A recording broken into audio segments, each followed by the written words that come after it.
Forget it. Put it out of your mind. Don't even worry about it.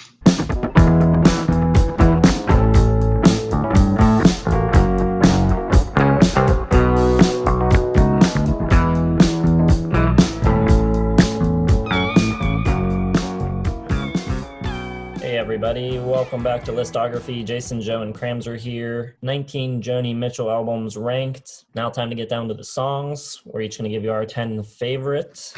I'm going to kick us off. Yeah, let's start off by saying something I wanted to say in the albums list, is that for the last 4 weeks, we've done albums that are artists that I like more and more than the one before. So I'm in a really good mood for this one. Love Joni, like her more than the Cars, who I like more than AC/DC, who I like more than Oasis. And for the love of God, when we talk about these artists, we're talking about this episodic weekly YouTube show that we do. Obviously, no one thinks Oasis and AC/DC sound alike, or that the Cars and AC/DC sound alike, or Joni Mitchell and the Cars sound alike. I don't hear Bye Bye Love and go, oh my God, is this a Joni Mitchell song? I can't tell the difference. So everyone just chill out there in YouTube land. All right. My number 10 is going to be Moon at the Window from Wild Things Run Fast. Really cool, jazzy, new wave song. Sounds literally like she had a three-way with the Police and Steely Dan and didn't use protection, and then this is what you got. Number 9, I've got Otis and Marlena, which I love the production on that album, and it sounds great on this, but also kind of has the songwriting substance of something maybe she would have done on her first few albums.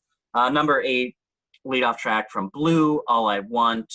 Everything off Blue is just really emotional and vulnerable, and that one is no different. Number 7, from Don Juan, the Overture, Cotton Avenue, the opener. I really love it. I think it's got this really cool, whimsical layering of her vocals, and then it's just got this really nice, like, 2-note bass move to it, which changes just like brings a lot of attitude into it, and the whole song is just a really great slow boil kind of development to it. I really like. Number 6, one of her big hits, You Turn Me On, I'm a Radio. Just a really great song, For the Roses, kind of upbeat and fun. The lyrics are really clever.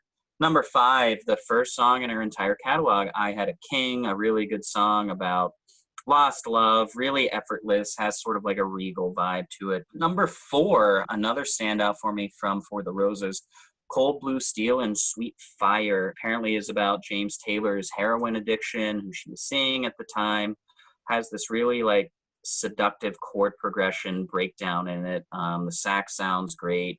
Really good song with kind of a different attitude and vibe than what she was doing leading up to that.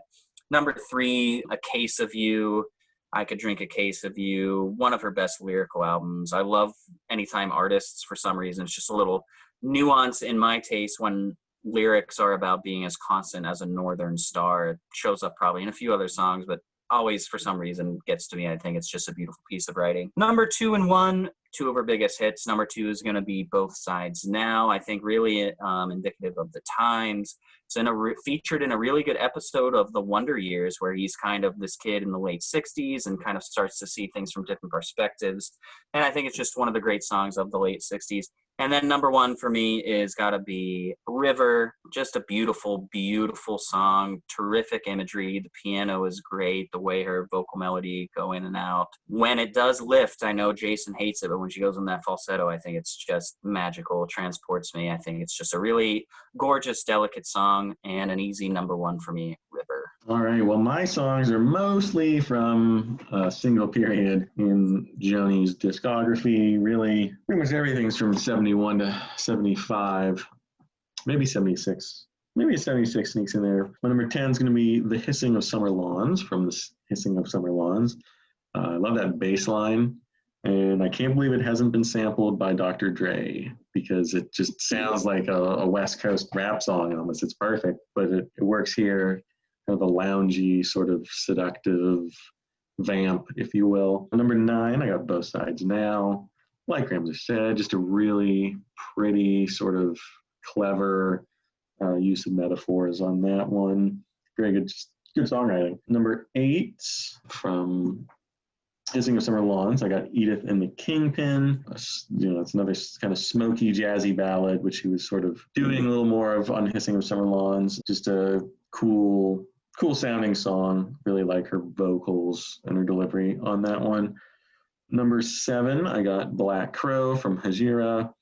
Just a tour de force between Jacko's bass, Larry Carlton's sort of spacey guitar, and Joni's voice. It just really all kind of works together in a really cool sounding track. Number 6, from Court and Spark, I got Car on a Hill, which is very Steely Dan sounding. I don't know if they heard each other's music, but they definitely sort of have the same influence, and with Larry Carlton, who I don't think plays on this track, but sort of that sound sort of intermingled between the two bands. And I love Steely Dan, so I love the song.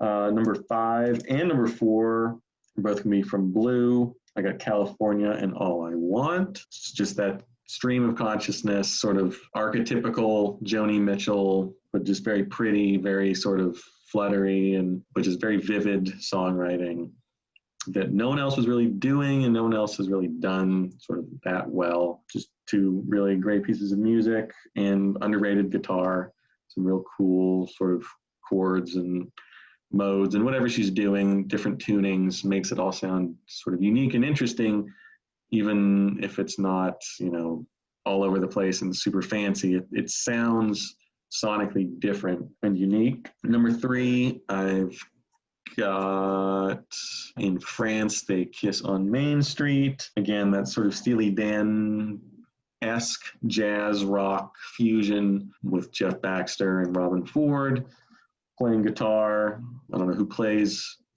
Jason and I we're wondering this on the listography of Joni Mitchell's albums, who kind of takes the lead. That sort of just like bursts of electric guitar that pierce through. There's a really cool sort of different sound, which I really like. Number 2, title track from Court and Spark. I've got Court and Spark, just super pretty, still kind of in that folk realm, but with the full band. You got that lap steel guitar that kind of comes in, just a really gorgeous song. But number 1, I got from Blue, the title track, Blue. I love the lyrics. I think the piano line is just one of the prettiest things ever put to tape. It's so melancholy, but it's just beautiful. The way she uses her voice, the highs and the lows and all over the place, which Jason hates, but I love that. It's like a completely different new instrument that is unique to Joni. You can't replicate that anywhere else, and really sort of brings out the track. Just a gorgeous little tune, Blue. My number 1 from Joni Mitchell. All right, my top 10. Number 10 for me from Blue, I have Carrie, which on such a sort of mellow record, it's really got this, even though it's not like a crazy fast song or anything, it's got a really upbeat feel. There's some nice percussion, kind of like bongos, I think. And I really like the backing vocals on it. They're really cool. Number 9, I've got Raised on Robbery, which might be the most rockin' song in her discography. Robbie Robertson on guitar. And I love her layered vocal harmonies on that one. Number 8, from Turbulent Indigo, I have Borderline, which I think is just a great song, and her voice is so good on it, really like crystal clear. Number 7, I have Off Night Backstreet from Don Juan's Reckless Daughter. Awesome playing from Jocko on this one, and it's got a really nice, very straightforward drum groove on it. There's also a really great string arrangement on it too, so I really like that song. Number 6, I've got Chinese Cafe from Wild Things Run Fast. I think it's a really, really good song. And I think it's brilliant the way she kind of weaves in and out of Unchained Melody. It's great. Number 5, I've got Refuge of the Roads, the last track from Hajira. It's a really good song. It kind of sums up the album. And again, great playing from Jocko on it. Number 4, Both Sides Now. From a pure songwriting standpoint, it's fantastic. It's one of those songs that I think any serious songwriter probably wishes they wrote. Number 3, I've got Help Me. Great song, but there's just so much interesting stuff happening sonically on it. It's so layered and just like covered in different sounds, but it's not crowded at all. It's really, really impressive the way that that's arranged. Number 2, I have A Case of You. Like Both Sides Now, it's just one of those perfectly written songs. It's a songwriting masterpiece. My number 1 from The Hissing of Summer Lawns is In France They Kiss on Main Street. Awesome tune, awesome guitar. whoever it is, it's amazing. I love the sound of it. The tone's awesome. Just the right amount of fuzz, and it's mixed perfectly. And the song is great as well. So that's my number one. I knew it. I knew it would be. I love that choice, Jason. I knew that the lead off from Wild Things Run Fast would be on there for him. Or not for sure knew it, but I knew listening to it, I was like, this seems like something Jason would really be into. We know you. We know you. It must be the easiest one of the three of us to predict because the people in the comments on the Albums of the Year videos seem to have me pegged. But leave your Joni songs down in the comments. Let us know what you think of our choices. Hit the like button if you enjoyed the video. Subscribe to the channel if you haven't already. Hit the bell so they get notifications when our new videos come out. And check down below for links to all of our social media accounts. We've got Twitter, Facebook, and Instagram. And we will see you in the next video.